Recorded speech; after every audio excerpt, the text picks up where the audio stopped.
નમસ્કાર, સ્વાગત છે આપનું રિયલ સમાચારમાં। સમાચારોની શરૂઆત કરીએ શહેરની ખાસ ખબરોથી।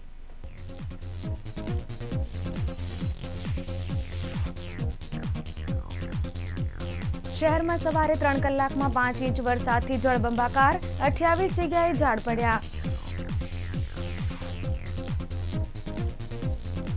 પાંડેસરામાં વરસાદના કહેરથી વર્ષો જૂના મકાનની છત ઢળી પડી, લોકોમાં ફેલાયો ભય।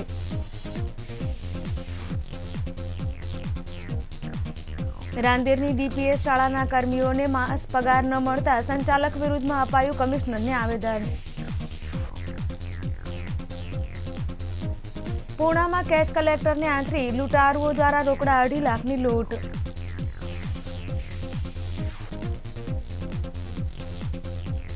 શહેરના વિવિધ વિસ્તારોમાંથી મોબાઈલ સ્નેચિંગ કરતી ગેંગ ઝડપાઈ, 27 ફોન, 2 બાઇક કબજે કરાઈ। ભારતીય સૈન્યમાં સમર્થનમાં આવતીકાલે શહેરમાં તિરંગા યાત્રા।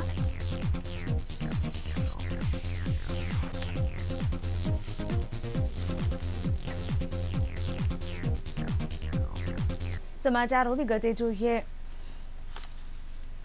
સુરત શહેરમાં મધરાત્રે 3 વાગ્યાના સુમારે વીજળીના કડાકા સાથે ધોધમાર વરસાદ ખાબક્યો હતો અને વહેલી પરોઢે મીઠી નીંદર માણી રહેલા શહેરીજનો પૈકી મોટાભાગના લોકો તોફાની પવન અને વીજળીના કડાકાના કારણે પડી રહેલા વરસાદથી ઊંઘમાંથી ઉઠી બેઠા થઈ ગયા હતા। વહેલી સવાર સુધીમાં શહેરમાં ખાબકેલા વરસાદના કારણે નીચાણવાળા વિસ્તારોમાં પાણી ભરાયા હતા। આજે સવાર સુધીમાં સરેરાશ 5 ઇંચ જેટલો વરસાદ પડ્યો હતો। ફ્લડ કંટ્રોલ રૂમ પાસેથી મળતી વિગત અનુસાર શહેરમાં શનિવારે વહેલી સવારે 3 વાગ્યાના સુમારે ગાજવીજ સાથે ધોધમાર વરસાદ તૂટી પડ્યો હતો। સેન્ટ્રલ ઝોનમાં 122 મિલીમીટર, રાંદેર ઝોનમાં 119, લિંબાયત ઝોનમાં 61 મિલીમીટર, અઠવા ઝોનમાં 48, કતારગામમાં 6 મિલીમીટર, વરાછામાં 40, ઉધના ઝોનમાં 20 મિલીમીટર વરસાદ પડ્યો હતો। આ ધોધમાર વરસાદના કારણે રાંદેર, અડાજણ, વરાછા, કતારગામ, કોટ વિસ્તાર સહિતના વિસ્તારોમાં ઠેર ઠેર પાણી ભરાયા હતા। ખાસ કરીને રાંદેર રોડ પર અડાજણ પાટિયા, નવયુગ કોલેજ પાસે, હની પાર્ક 4 રસ્તા, LP Sabani circle, Gujarat gas circle સહિત ઘોડદોર રોડ, ટેલિફોન એક્સચેન્જ પાસે, વરાછા રોડ, સૂર્યપુર ગરનાળું, લંબે હનુમાન ગરનાળું, સહારા દરવાજા ગરનાળામાં 2 થી 4 ફૂટ પાણી ભરાઈ ગયા। તેમાં આવેલી અંડરગ્રાઉન્ડ દુકાનોમાં પાણી ભરાઈ ગયા હતા। જ્યારે સવારમાં લોકો અને બાળકોએ વરસતા વરસાદની મજા માણી હતી। મુશળધાર વરસાદના કારણે કેટલીક શાળાઓએ સ્વૈચ્છિક રજા જાહેર કરી હતી। શહેરમાં ખાબકેલા વરસાદના કારણે અલગ અલગ વિસ્તારોમાં 28 જગ્યાઓએ ઝાડ પડવાના બનાવ બન્યા હતા। તો પાંડેસરામાં ખાલી મકાન પર એક ઝાડ પડ્યું હતું। આ સિવાય શહેરમાં 10 જગ્યાએ શોર્ટ સર્કિટના બનાવ પણ બન્યા હતા અને હવામાન વિભાગ દ્વારા સુરત સહિત દક્ષિણ વિભાગમાં આગામી જૂન સુધી ભારેથી અતિભારે વરસાદની આગાહી કરવામાં આવી છે।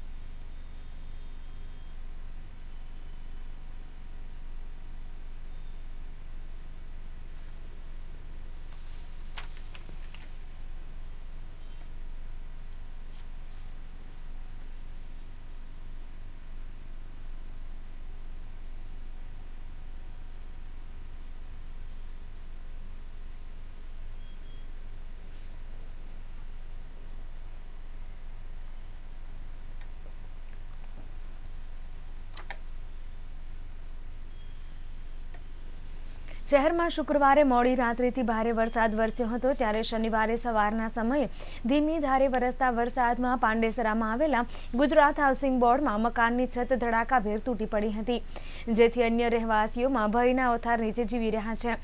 જોકે મકાનમાં રહેતા ભાડુઆત 15 દિવસ પહેલા મકાન ખાલી કરીને જતા રહ્યા હોવાથી જાનહાનિ ટળી હતી। પાંડેસરામાં વર્ષો પહેલા બાંધકામ થયેલા ગુજરાત હાઉસિંગ બોર્ડના LIG આવાસ ખખડધજ સ્થિતિમાં છે, ત્યારે આજે વરસેલા વરસાદમાં મકાનની ઉપરની છત ધડાકાભેર તૂટી પડી હતી, જેથી અન્ય રહેવાસીઓમાં ભય ફેલાયો છે। દુર્ઘટના અગાઉ જ 15 દિવસે ભાડુઆત મકાન ખાલી કરીને જતા રહ્યા હોવાથી મોટી જાનહાનિ ટળી હતી।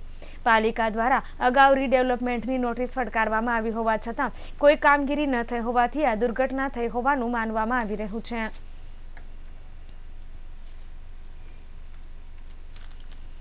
રાંદેર તાડવાડી ખાતે આવેલ દિલ્હી પબ્લિક સ્કૂલના તમામ કર્મચારીઓને 8 થી 10 મહિનાથી સેલરી માટે લબડાવતા સંચાલકો વિરુદ્ધ આજે યુવા ટીમની આગેવાનીમાં તમામ કર્મચારીઓએ પોલીસ કમિશનરને આવેદનપત્ર આપ્યું હતું.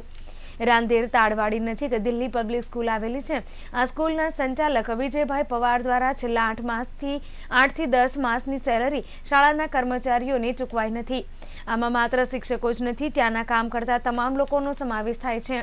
જ્યારે આ લોકો શાળાના આચાર્ય કે સંચાલક પાસે પગારની માંગ કરે છે ત્યારે તેમને માનસિક ત્રાસ આપી કાઢી મૂકવામાં આવે છે. છેલ્લા કેટલાક સમયથી સંચાલકો દ્વારા ફોન અને મેસેજનો કોઈ જવાબ આપવામાં આવતો નથી, જેથી આજે શાળાના તમામ કર્મચારીઓએ યુવા ટીમની આગેવાનીમાં પોલીસ કમિશનર સતીશ શર્માને આવેદનપત્ર આપી રજૂઆત કરી હતી. પબ્લિક સ્કૂલ મજરા ટાવર તાડવાડી સ્કૂલમાં અમે લોકો જોબ કરતા હતા. આ બધા મારી પાછળ જે ઊભા રહેલા છે તે સ્કૂલના એમ્પ્લોય છે. અમારી ફરિયાદ એટલી છે કે કોઈકને 6 મહિના, કોઈકને વર્ષ ને કોઈને 8 મહિના એવી રીતે બધાની સેલેરી પેન્ડિંગ રાખેલી છે. સ્કૂલના સંચાલક ચેરમેન ડૉક્ટર વિજય પવાર, એમના પત્ની દીપ્તિ વિજય પવાર અને સ્કૂલના પ્રિન્સિપલ રશ્મિ મલિક, આ 3 વ્યક્તિઓ પાસે અમે ડિમાન્ડ કરીએ છીએ સેલેરીની, તો અમને સેલેરી આપતા નથી. અમે ફોન કરીએ તો અમારા ફોન એ લોકો ઉચકતા નથી ને કશે મળતા નથી. મેસેજ કરીએ છીએ તો મેસેજ પર પણ એ લોકો અમને વ્યવસ્થિત જવાબ આપતા નથી. ઘણા ટાઈમથી અમે લોકો આમની પાછળ લાગેલા છે. છેલ્લા 3-4 મહિનાથી ઘણા લોકોએ રિઝાઇન કરેલું છે ને પેમેન્ટ માટે અમે લોકો વેઇટ કરીએ છીએ, પણ અમને આજ દિન સુધી પેમેન્ટ કર્યું નથી. તો અમારી સાથે યુવા મંડળના ઉમેશભાઈ જોડાયેલા છે, જે અમને સપોર્ટ કરે છે કે અમને અમારી સેલેરી બધાને મળે, કારણ કે માસી લોકો પણ છે સ્કૂલના અને જે લોકો એમના કમાની પર એ લોકોનું ઘર ચાલતું હોય, તો આવા લોકોની પણ એ લોકો પૈસા નહીં આપે એટલે ખોટું કહેવાય. હવે આ વ્યક્તિની અમારે એટલી જ અમારી અરજી છે કે આજે ડૉક્ટર વિજય પવાર છે તો તેમની ધરપકડ થાય ને અમને અમારી પૈસા સેલેરીના જેટલા પણ જેના બનતા છે તે બધાને મળે. આઈ માતા સર્કલના કોર્નર પાસે હરી નર્સરીના ગેટ સામેથી કલેક્શનના રૂપિયા 2,50,000 લઈ જઈ રહેલ યુવકને આંતરે લૂંટારુઓ રોકડ ભરેલી બેગ લઈ નાસી છૂટ્યા. કાપોદ્રા મરઘા કેન્દ્ર નજીક રહેતા હિતેશભાઈ રાઠોડ મહાવીર સ્ટોરમાં કલેક્શનનું કામ કરે છે. શુક્રવારે સવારે તેઓ ભાગળ પરથી ઉઘરાણી કરી બાઇક પર આવતા હતા, ત્યારે પૂર્ણા આઈ માતા ચોક પાસે 2 બાઇક પર 4 લૂંટારુઓએ યુવકની બાઇકને ટક્કર મારી નીચે પાડી દીધી હતી અને ગણતરીની મિનિટોમાં જ ખભે લટકાવેલ કોલેજન બેગ કે જેમાં રોકડા રૂપિયા 2,50,000ની રોકડ હતી તે લઈને 4 જણા 2 બાઇક પર રફુ ચક્કર થઈ ગયા હતા. યુવકે બૂમાબૂમ કરી છતાં 4 જણા ભાગવામાં સફળ થયા હતા. ભાગળથી યુવકે જે રસ્તા પરથી આવ્યો હતો તે રસ્તાથી લઈને આઈ માતા ચોક સુધીમાં આવેલા પોલીસના સીસીટીવી કેમેરાની પૂણા પોલીસે તપાસ કરી લૂંટારુઓનું પગેરું શોધવા કવાયત હાથ ધરી છે.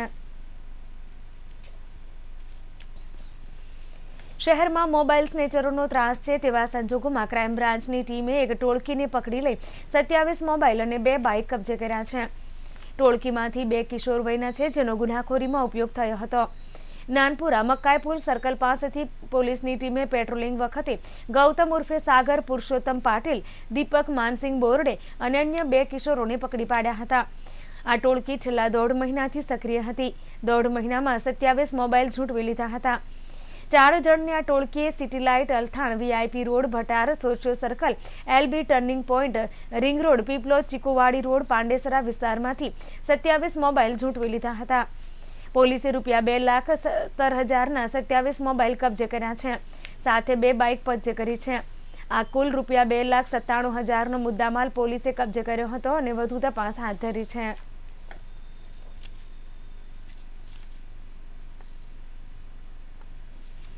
હાલમાં કાશ્મીરમાં જે ભારતીય સૈનિકો પર દેશ વિરોધી તત્વો હુમલો કરી રહ્યા છે અને જવાનો જોમથી કાર્યવાહી કરે છે, તેની દરેક પરિસ્થિતિમાં તેમને સમર્થન મળી રહે તે હેતુથી વરાછા રોડ મિની હીરા બજાર ખાતેથી સરથાણા જકાત નાકા શહીદ સ્મારક સુધી એક મહાતિરંગા યાત્રાનું આયોજન કરવામાં આવ્યું છે. આ તિરંગા યાત્રામાં શહેરના તમામ લોકોને પરિવાર સાથે જોડાવા માટે આહવાન કરવામાં આવ્યું છે, જે પૂર્વે આજે ખાસ તૈયારી કરવામાં આવી હતી. તિરંગા યાત્રા માટે તિરંગા તૈયાર કરવામાં આવ્યા હતા. ખાસ કરીને છેલ્લા કેટલાક સમયથી કાશ્મીરમાં ભારતીય સેના ઉપર જે પ્રકારે આતંકી હુમલાઓ થાય છે અને સેનાના જવાનોને પથ્થરો મારવામાં આવી રહ્યા છે, ત્યારે તેમને દેશવાસીઓ દ્વારા હૂંફ અને લાગણી મળી રહે, સમગ્ર દેશ ઇન્ડિયન આર્મીની સાથે છે તેવો સંદેશ આપવો જરૂરી છે. એટલા માટે જ વિશાલભાઈ વસોયા અને તેમના મિત્રો દ્વારા શહેરમાં તિરંગા યાત્રાનું આયોજન કર્યું છે. આ તિરંગા યાત્રાને વરાછા રોડ મિની હીરા બજાર સરદાર સ્મારક ખાતેથી કલેક્ટર મહેન્દ્ર પટેલ પ્રસ્થાન કરાવશે. યાત્રામાં શહેરના બાલ વૃદ્ધ સૌ કોઈ જોડાઈ શકશે અને તિરંગો લહેરાવીને ભારતીય જવાનોનું દેશભક્તિના નારા સાથે સમર્થન કરવામાં આવશે. શક્ય હોય ત્યાં સુધી રેલીમાં જોડાનાર તમામ લોકોને તિરંગો સાથે લાવવા જણાવાયું છે. જો રેલીમાં જોડાયેલા લોકો તિરંગો લાવવામાં નહીં આવે તો તેમને આયોજકો દ્વારા તિરંગો આપવામાં આવશે. દેશના આર્મી જવાનોના સમર્થનમાં નીકળનારી આ તિરંગા યાત્રામાં શહેરના અંદાજે 20,000 જેટલા લોકો જોડાય તેવી શક્યતા આયોજકો દ્વારા વ્યક્ત કરવામાં આવી હતી. કાલે સુરતની અંદર જે દેશના જવાનોને સમર્થન માટે એક રેલીનું આયોજન કરેલું છે, તો એમના માટે આ રેલીની અંદર દરેક સમાજના દરેક લોકો, હિન્દુ મુસ્લિમ દરેક લોકો જોડાય એવી અમારી નમ્ર અપીલ છે કે આમાં એની અંદર કોઈ રાજકારણ કે કોઈ પક્ષનું કોઈ લેવા દેવા નથી. આ એક ફક્ત જે દેશ માટે આપણે જે અત્યારે આ દેશની અંદર જીવીએ છીએ, આપણે બધા કામ કરી શકીએ છીએ, આજે દેશના જવાનોના હિસાબે આપણે સુરક્ષિત છીએ, એના માટે આ રેલીનું આયોજન કરેલું છે. અને આ દેશના જવાનો ઠંડી, તાપ, ચોમાસાનો વરસાદ સહન કરીને જો આપણી રક્ષા કરતા હોય તો આપણી એક હિન્દુસ્તાની તરીકે એક ફરજ બને છે કે આપણે એને સમર્થન આપીએ.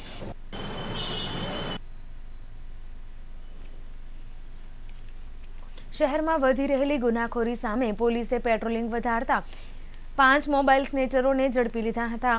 સૂત્રો અનુસાર સલાબતપુરા પોલીસની ટીમને પેટ્રોલિંગમાં હતી તે દરમિયાન 2 ઇસમોને શંકાના આધારે અટકાવી તેમની તલાશી લેતા તેમની પાસેથી 4 મોબાઈલ મળી આવ્યા હતા. પોલીસે મોબાઈલની વિગત માંગતા મોબાઈલ ચોરીના હોવાનું જાણવા મળ્યું હતું, જેથી પોલીસે બંને યુવકોની ધરપકડ કરી હતી. જ્યારે બીજા એક બનાવમાં ખટોદરા પોલીસે 3 મોબાઈલ ચોરને બાતમીના આધારે પકડી પાડ્યા, જેમની પાસે 28,000ના 6 મોબાઈલ ફોન કબજે કર્યા હતા. તેમજ જે બાઇક પર મોબાઈલની ચીલ ઝડપ કરતા હતા તે બાઇક પણ કબજે કરી હતી. પોલીસે વધુ ગુનાઓ શોધવા માટે આરોપીઓની આકરી પૂછપરછ શરૂ કરી છે.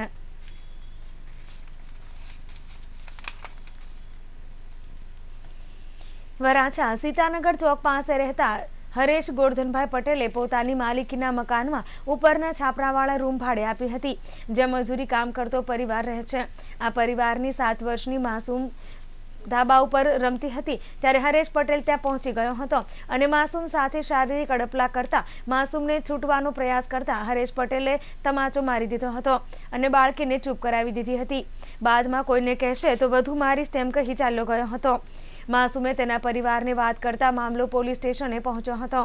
વરાછા પોલીસ મથકમાં હરેશ વિરુદ્ધ ફરિયાદ થતા પોલીસ દોડતી થઈ ગઈ હતી અને હરેશને પકડી પાડી વધુ તપાસ હાથ ધરી છે.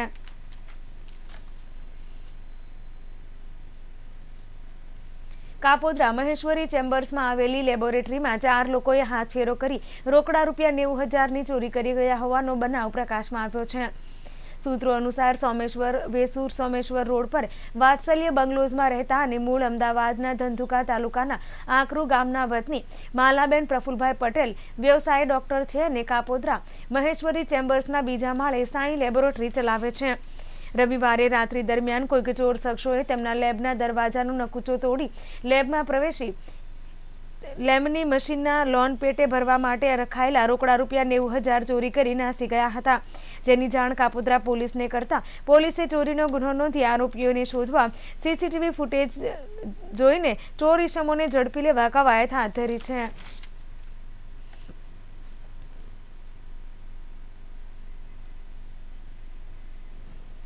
હવે જોઈએ સૌરાષ્ટ્ર રાજ્ય અને દેશ વિદેશના મુખ્ય સમાચાર. વડોદરા રેલવે સ્ટેશને રાજધાનીમાંથી 5 કરોડનું ડ્રગ્સ ઝડપાયું, ચપ્પલમાં છુપાવીને થતી હતી હેરાફેરી. મહેસાણામાં કસ્ટોડિયલ ડેથના વિરોધમાં 101 પાટીદારોએ કરાવ્યું મુંડન. બદ્રીનાથમાં ખરાબ હવામાનથી હેલિકોપ્ટર થયું ક્રેશ, 5 વડોદરા વાસીઓનો આબાદ બચાવ. સમાચારો વિગતે જોઈએ. દિલ્હીથી આવી રહેલી રાજધાની એક્સપ્રેસમાંથી એક નાઇજીરિયન શખ્સને 5 કરોડના ડ્રગ્સ સાથે પકડી પાડ્યો છે. નાર્કોટિક્સ વિભાગને બાતમી મળી હતી, જેના પગલે રેલવે પોલીસ અને એનસીબીએ સંયુક્ત ઓપરેશન હાથ ધરી શખ્સને ઝડપી લીધો હતો. આ શખ્સ દિલ્હીથી ડ્રગ્સ લઈને ગોવા તરફ જઈ રહ્યો હોવાનું તેની પૂછપરછમાં બહાર આવ્યું છે. હાલ રેલવે પોલીસ એની વધુ તપાસ કરી રહી છે. આ ડ્રગ્સ તેણે ચપ્પલમાં છુપાવીને રાખ્યું હતું. વડોદરા નાર્કોટિક્સ વિભાગના અધિકારી સાથે થયેલી વાતચીતમાં જાણવા મળ્યા અનુસાર એક શખ્સ દિલ્હીથી આવી રહેલી રાજધાની એક્સપ્રેસમાં ડ્રગ્સ લઈને જતો હોવાની બાતમી મળી હતી, જેના પગલે નાર્કોટિક્સ વિભાગ અને રેલવે પોલીસની સંયુક્ત ટીમ દ્વારા સર્ચ ઓપરેશન હાથ ધરાયું હતું. જેમાં રાજધાની એક્સપ્રેસ વડોદરા રેલવે સ્ટેશને પહોંચતા G1 કોચમાં તપાસ કરતા એક નાઇજીરિયન પીટર ચિનેડુ ઓકાફોરની પૂછપરછ કરવામાં આવી હતી. દરમિયાન તેની પાસેથી 300 ગ્રામ કોકેન અને 900 ગ્રામ એન્ઝેટામાઇન ડ્રગ્સ મળી આવ્યું હતું, જેની કિંમત ₹5 કરોડ જેટલી થાય છે. આ ડ્રગ્સ તેણે ચપ્પલમાં છુપાવીને રાખ્યું હતું. વધુ પૂછપરછ કરતા ડ્રગ્સ ગોવા લઈ જઈ રહ્યા હોવાનું જણાવ્યું હતું. સમગ્ર ઘટના સંદર્ભે રેલવે પોલીસે આગળની કાર્યવાહી હાથ ધરી છે. મહેસાણામાં પાટીદાર યુવકના કસ્ટોડિયલ ડેથના મુદ્દે પાટીદાર સમાજમાં રોષની લાગણી ફેલાઈ છે. પાટીદારો દ્વારા ન્યાયિક તપાસ અને દોષિતો સામે પગલાં લેવાની માંગ સાથે આંદોલન ચલાવવામાં આવી રહ્યું છે. ગુજરાત સરકાર પાટીદારો પર અત્યાચાર કરતી હોવાના મુદ્દા સાથે મહેસાણાના 101 પાટીદાર યુવકોએ મુંડન કરાવીને સરકાર સામે વિરોધ પ્રદર્શન કર્યું હતું. ઉપરાંત મુંડન કરાયેલા વાળ 4 જગ્યાએ સીએમ, ડેપ્યુટી સીએમ, મુખ્ય સચિવ અને કલેક્ટરને મોકલાશે તેવું BM માંગુકિયાએ જણાવ્યું હતું. એસપીજી પ્રવક્તા પૂર્વીન પટેલના કહેવા અનુસાર મહેસાણાની ઘટનાને સરકારે જવાબદારો સામે પગલાં ન લેતા પાટીદારો અહિંસક માર્ગે ન્યાય મેળવવા માટે આંદોલન ચલાવી રહ્યા છે, જેમાં આજે 101 પાટીદારોએ મુંડન કરાવી સરકાર સામે વિરોધ દર્શાવ્યો છે. આજે સવારે બદ્રીનાથમાં હેલિકોપ્ટર ક્રેશ થવાની ઘટના સામે આવી, જેમાં વડોદરાના 5 યાત્રીઓ સવાર હતા. સદનસીબે તમામ યાત્રીઓનો બચાવ થયો છે. વડોદરા ખાતે પરિવાર સાથે તમામે ટેલિફોનિક વાત કરી પોતે સુરક્ષિત હોવાની વિગત આપી હતી. જોકે આ દુર્ઘટનામાં એક એન્જિનિયરનું મોત નીપજ્યું હતું. વડોદરાના હરણી રોડ પર આવેલા જૂના જકાતનાકા પાસે દ્વારકેશ લીલા બંગલોમાં રહેતા નવીન જયેશભાઈ પટેલ અને તેમના પત્ની જ્યોત્સનાબેન પટેલ ગત 6 જૂનના રોજ ચારધામની યાત્રાએ ગયા હતા. 7 તારીખે દહેરાદૂનથી ચારધામની યાત્રા શરૂ કરી 9મી તારીખે શુક્રવારે રાત્રે દહેરાદૂન આવી જવાના હતા. જોકે ખરાબ હવામાનના કારણે તેમને બદ્રીનાથ ખાતે જ રોકાવું પડ્યું હતું. બાદમાં આજે સવારે હેલિકોપ્ટર મારફતે દહેરાદૂન આવવા નીકળ્યા હતા, જેમાં ખરાબ હવામાનના કારણે ટેકઓફના થોડી સમયમાં જ હેલિકોપ્ટર ક્રેશ થયું હતું. મુંબઈની ક્રેસ્ટલ એવિએશનનું હેલિકોપ્ટર બદ્રીનાથમાં ક્રેશ થતાં એક ઇજનેરનું મોત નીપજ્યું છે, જ્યારે પાયલોટને સામાન્ય ઈજા થવાની સાથે તમામ 5 વડોદરાના મુસાફરો સલામત છે. અને હવે સમાચારોના અંતે ફરી એક નજર મુખ્ય સમાચાર પર.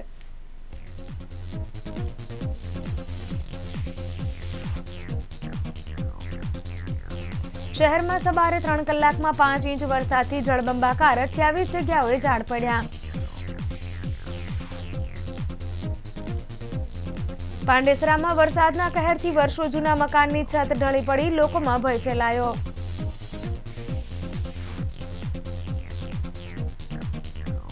રાંદેરની DPS શાળાના કર્મચારીઓને પગાર ન મળતા સંચાલક વિરુદ્ધમાં અપાયું કમિશનરને આવેદન. પુણામાં કેશ કલેક્ટરને આંતરી લૂંટારુઓ દ્વારા રોકડા 2.5 લાખની લૂંટ.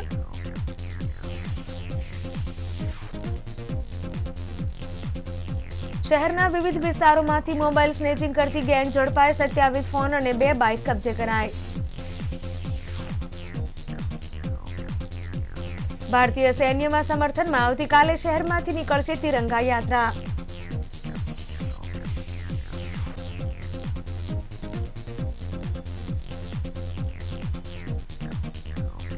રિયલ સમાચારમાં અત્યારે બસ આટલું જ. ફરી મળીશું. નમસ્કાર.